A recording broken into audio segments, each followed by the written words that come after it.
Soal yang pertama. Perhatikan ilustrasi berikut ini. Seorang peserta didik mampu mendengarkan informasi yang disampaikan oleh guru, tetapi pada saat ditanya kembali mengenai materi yang disampaikan, peserta didik tersebut tidak mampu menjawab karena tidak mengerti dengan apa yang didengar. Pernyataan yang tepat berkaitan dengan ilustrasi di atas. Peserta didik tersebut mengalami kesulitan: A. Gangguan akademis, B. Gangguan sosial, C. Gangguan simbolik, D. Gangguan motorik, E. Gangguan emosional. Kita lihat pembahasannya berikut ini. Adapun gangguan belajar pada peserta didik diantaranya yang pertama yaitu gangguan akademis. Gangguan akademis yaitu kesulitan belajar, di mana pada siswa sekolah dasar ini sering dinamakan dengan kesulitan calistung, yaitu membaca, menulis, dan berhitung. Kemudian ada gangguan sosial. Gangguan kecemasan sosial atau fobia sosial adalah ketakutan akan situasi sosial yang melibatkan interaksi dengan orang lain. Nah, misalnya kecemasan, takut, diberi penilaian buruk, dianggap remeh, atau bahkan tidak diterima, atau rasa malu yang sangat intens. Kemudian ada gangguan simbolik. Nah, gangguan ini adalah ketidakmampuan anak memahami isi pelajaran karena ia mengalami kesulitan untuk mengenal kembali apa yang telah dipelajarinya pada pelajaran sebelumnya. Kesulitan belajar karena gangguan simbolik antara lain, siswa itu mampu mendengar tetapi tidak mengerti apa yang didengar. Selanjutnya ada gangguan motorik. Kesulitan motorik pada siswa sekolah dasar sering dinamakan dengan kesulitan dalam hal koordinasi gerak. Nah, ada motorik halus dan ada motorik kasar. Perkembangan keterampilan motorik kasar ini seperti menegakkan kepala, duduk, berdiri, dan berjalan. Sedangkan perkembangan motorik halus ini seperti menggenggam, melepas, serta memanipulasi objek seperti bermain puzzle. Selanjutnya ada gangguan emosional. Gangguan emosi umumnya muncul pada masa remaja. Selain depresi atau kecemasan, remaja dengan gangguan emosi bisa mengalami sifat mudah marah secara berlebihan dan frustasi. Nah, ini merupakan beberapa gangguan belajar pada peserta didik. Dari pembahasan ini, maka dapat disimpulkan jawaban yang tepat untuk pertanyaan ini yaitu yang C, gangguan simbolik. Nah, karena di sini peserta didik ini mampu mendengar informasi yang disampaikan oleh guru, tetapi pada saat ditanya kembali, ini peserta didik tidak mampu menjawab karena tidak mengerti dengan apa yang didengar. Nah, ini sesuai dengan definisi tadi yaitu gangguan simbolik. Soal berikutnya. Dalam sebuah proses pembelajaran, peserta didik dihadapkan pada situasi di mana ia bebas untuk mengumpulkan data, membuat hipotesis, mencoba, menggeneralisasi, menyusun rumus, dan membuktikan kebenaran. Pernyataan yang tepat mengenai penerapan teori belajar tersebut adalah A. Humanistik, B. Behaviorisme, C. Sibernetik, D. Konstruktivisme, E. Kognitivisme. Kita lihat dulu pembahasannya berikut ini. Nah, berikut merupakan teori-teori belajar peserta didik secara umum. Jadi ada banyak sekali mengenai teori belajar, namun pada kesempatan ini kita akan membahas secara umum. Yang pertama yaitu teori belajar behaviorisme. Menurut teori behaviorisme atau behavioristik, ini belajar adalah perubahan tingkah laku sebagai akibat adanya interaksi antara stimulus atau rangsangan dan respon atau tanggapan. Jadi si guru memberikan stimulus, kemudian siswa memberikan tanggapan. Ini disebut dengan teori belajar behaviorisme atau behavioristik. Kemudian ada teori belajar kognitivisme. Teori ini berpendapat bahwa belajar merupakan suatu proses internal yang mencakup ingatan, pengolahan informasi, emosi, dan aspek-aspek kejiwaan lainnya. Belajar merupakan aktivitas yang melibatkan proses berpikir yang sangat kompleks. Jadi dalam hal ini, si siswa itu belajar dengan memecahkan suatu masalah. Jadi dia menggunakan pemikirannya, baik dalam menjawab soal, memecahkan suatu masalah, menganalisis. Nah, ini berhubungan dengan teori belajar kognitivisme. Selanjutnya ada teori belajar konstruktivisme. Nah, konstruktivisme merupakan metode pembelajaran yang lebih menekankan pada proses dan kebebasan dalam menggali pengetahuan serta upaya dalam mengkonstruksi pengalaman, atau dengan kata lain, teori ini memberikan keaktifan terhadap siswa untuk belajar, menemukan sendiri kompetensi, pengetahuan, atau teknologi, dan hal lain yang diperlukan guna mengembangkan dirinya sendiri. Nah, dengan kata lain, dalam teori konstruktivisme ini, si siswa dalam mengkonstruksi pengetahuannya itu siswa sendiri yang aktif, guru hanya sebagai fasilitator. Nah, jadi siswa aktif mengembangkan sehingga siswa itu diberi kebebasan dalam menggali pengetahuannya. Selanjutnya ada teori belajar humanistik. Menurut teori humanistik, proses belajar harus dimulai dan ditunjukkan untuk kepentingan memanusiakan manusia itu sendiri. Nah, teori humanistik ini sangat mementingkan isi yang dipelajari daripada proses hasil belajar itu sendiri, serta lebih banyak berbicara tentang konsep-konsep pendidikan untuk membentuk manusia yang dicita-citakan, serta tentang proses belajar dalam bentuk yang paling ideal. Nah, jadi dalam teori belajar humanistik ini, guru dalam pembelajaran itu lebih mementingkan siswanya, bagaimana pola pembelajaran siswanya. Mungkin ada yang suka mendengarkan, ada yang suka mengamati gambar, ada yang suka dengan rumus-rumus, ada yang suka dengan hafalan. Ini yang harus diperhatikan oleh guru, sehingga dalam pembelajarannya harus bisa mewakili dari pola-pola belajar yang ada pada peserta didik, sehingga bisa memanusiakan manusia itu sendiri. Selanjutnya ada teori belajar cybernetik. Nah, teori belajar cybernetik ini sebenarnya lebih cenderung kepada teknologi zaman sekarang, yaitu belajar menggunakan internet atau literasi digital. Nah, teori ini memandang manusia sebagai pengolah informasi, pemikir, dan pencipta. Berdasarkan teori itu, maka diasumsikan bahwa manusia merupakan makhluk yang mampu mengolah, menyimpan, dan mengorganisasikan informasi. Proses belajar memang penting dalam teori ini, namun yang lebih penting adalah sistem informasi yang diproses yang akan dipelajari siswa. Nah, jadi kembali bahwa teori belajar cybernetik ini lebih cenderung ke teori belajar kekinian, yaitu misalnya teori belajar di era digital. Nah, dengan demikian jawaban yang tepat untuk pertanyaan ini yaitu yang D, teori konstruktivistik atau teori konstruktivisme.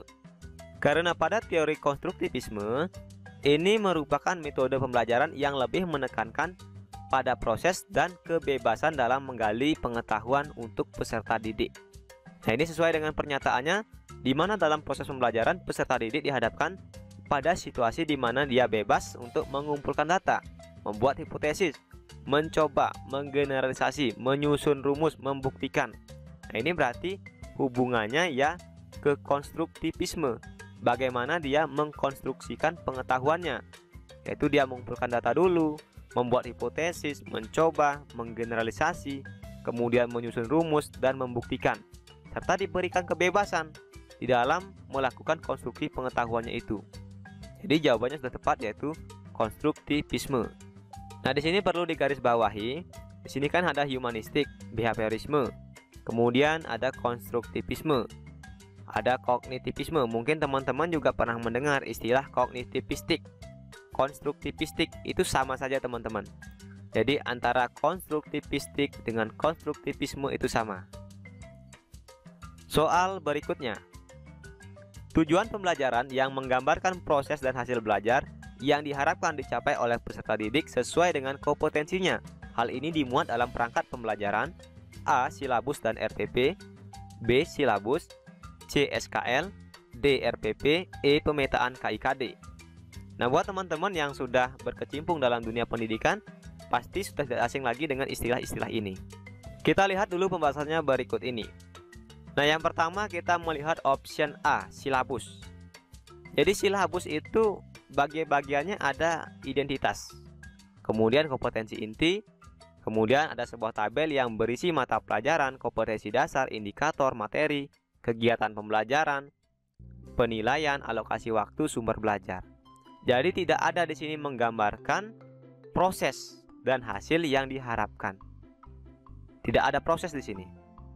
Jadi tidak ada proses pembelajaran, tidak ada gambaran dari hasil. Sehingga option yang ada silabus ini, yang A dan yang B, sudah bisa dipastikan salah. Nah, ini bisa kita silang. Kemudian SKL teman-teman. Nah, SKL itu standar kompetensi lulusan.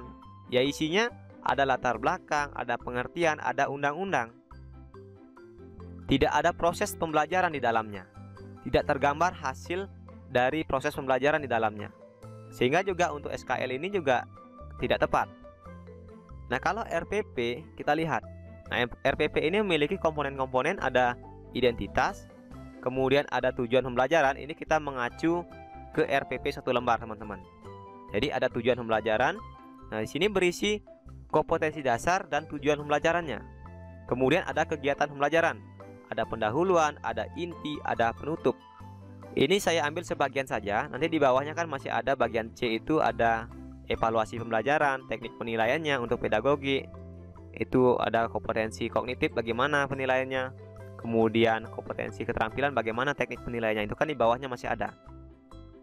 Cuma di sini saya ambil sebagian saja.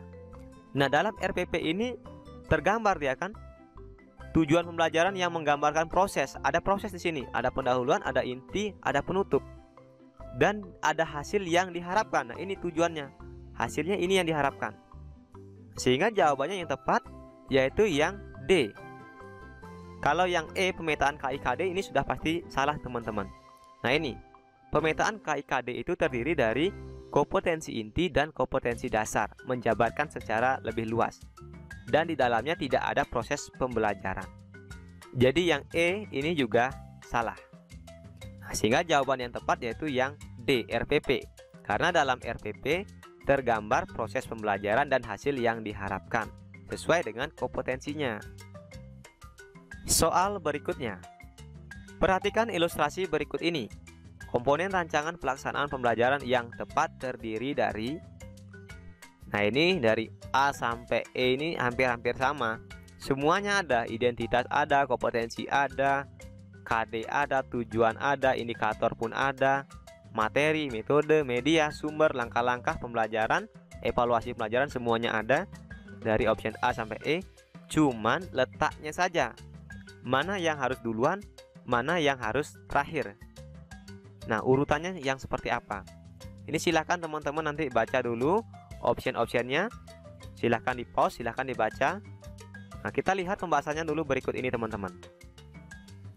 Jadi komponen RPP secara umum itu terdiri dari identitas sekolah, identitas mata pelajaran, kompetensi inti, kompetensi dasar, indikator, tujuan pembelajaran, materi, metode, media, sumber belajar, langkah-langkah evaluasi. Nah, mungkin teman-teman kalau dari nomor 1 sampai nomor 7 itu sudah pasti paham dengan urutannya. Terus yang terakhir ini juga sudah. Langkah-langkah, habis langkah-langkah pasti evaluasi. Nah, tinggal yang ini 8, 9, 10. Yang mana duluan? Tinggal yang ini kan. Kadang-kadang di sini kelirunya. Nah, jadi di sini yang duluan itu metode dulu, baru media, baru sumber belajar teman-teman. Nah, kita lihat di optionnya. Yang jawabannya identitas dulu yang mana? Nah, ini semua identitas ini. Identitas. Kemudian harus memuat kompetensi inti dulu setelah identitas. Jadi yang memuat kompetensi inti. Yang A ada, kita skip. Yang B juga iya, kita skip. Yang C juga iya, kita skip. Yang D ya, kita skip. Nah, yang E indikator. Nah, ini sudah pasti salah. Nah, mungkin kalau teman-teman sudah membaca option-option ini dari A sampai E, kemudian disandingkan dengan pembahasan ini, pasti teman-teman sudah bisa mengetahui bahwa jawaban yang tepat yaitu yang C. Nah, ini secara urutan tepat. Jadi identitas dulu. Nah, identitas ini mencakup identitas sekolah dan identitas mata pelajaran. Baru ada KI, kompetensi inti, ada KD. Nah, setelah KD baru ada indikator. Setelah indikator ada tujuan. Setelah tujuan ada materi, ada metode, ada media, ada sumber belajar, ada langkah-langkah dan evaluasi. Nah, ini merupakan komponen RPP secara umum. Soal berikutnya. Perhatikan ilustrasi berikut ini. 1. Berpusat pada peserta didik. 2. RPP bersumber dari silabus. 3. Memperhatikan perbedaan individu. 4. Memiliki keterpaduan. 5. Alokasi waktu sesuai jadwal. Pernyataan yang tepat mengenai prinsip dalam penyusunan RPP adalah A. 1, 2, dan 3. B. 1, 2, dan 4. C. 1, 3, dan 4. D. 1, 3, dan 5. E. 3, 4, dan 5. Kita lihat pembahasannya berikut ini. Nah, adapun prinsip penyusunan dalam RPP, yang pertama yaitu memperhatikan perbedaan peserta didik. Yang kedua, berpusat pada peserta didik. Yang ketiga, berbasis konteks atau kearifan lokal. Yang keempat, berorientasi kekinian. Yang kelima, mengembangkan kemandirian belajar. Yang keenam, memberi umpan balik dan tindak lanjut pembelajaran. Yang ketujuh, memiliki keterkaitan dan keterpaduan antar kompetensi dan atau antar muatan. Yang kedelapan, memanfaatkan teknologi informasi dan komunikasi. Nah, ini merupakan prinsip-prinsip penyusunan RPP secara umum. Nah, untuk teman-teman, nanti mungkin penjelasan mengenai masing-masing bagian dari prinsip-prinsip ini, silakan teman-teman cari literasinya. Nah, kalau kita bahas sekarang, itu membutuhkan waktu yang sangat panjang. Jadi durasi videonya pasti sangat panjang. Nanti cepat bosan kita dalam belajar. Nah, jadi buat teman-teman untuk lebih lengkap mengenai penjabaran dari prinsip-prinsip penyusunan RPP ini, silahkan teman-teman cari secara mandiri literasinya di internet. Nah, dengan demikian, pernyataan yang tepat mengenai prinsip dalam penyusunan RPP itu yang mana? Nah, kita lihat. Berpusat pada peserta didik, ini kan betul. Jadi yang ada angka 1 sudah pasti betul. Dari option ini, yang ada angka satunya A, B, C, D. Berarti yang E ini salah, teman-teman. Kemudian RPP bersumber dari silabus. Nah, ini kan tidak ada di sini. Sehingga yang angka 2 ini sudah salah. Kita lihat. Tadi yang E sudah salah. Nah, ini yang ada option 2 ini sudah pasti salah. Jadi tinggal C dan D. Nah, di sini di C dan D ini sama, 13 tinggal 45. Jadi kita tinggal melihat yang angka 4 dan angka 5. Angka 4 memiliki keterpaduan, ini betul. Kalau alokasi waktu sesuai jadwal ini tidak ada dalam prinsip RPP. Sehingga jawabannya yang A, B ini tidak salah. Kemudian yang ada angka 5, nah ini juga tidak tepat, sehingga untuk D dan E juga salah. Sehingga jawabannya adalah yang C.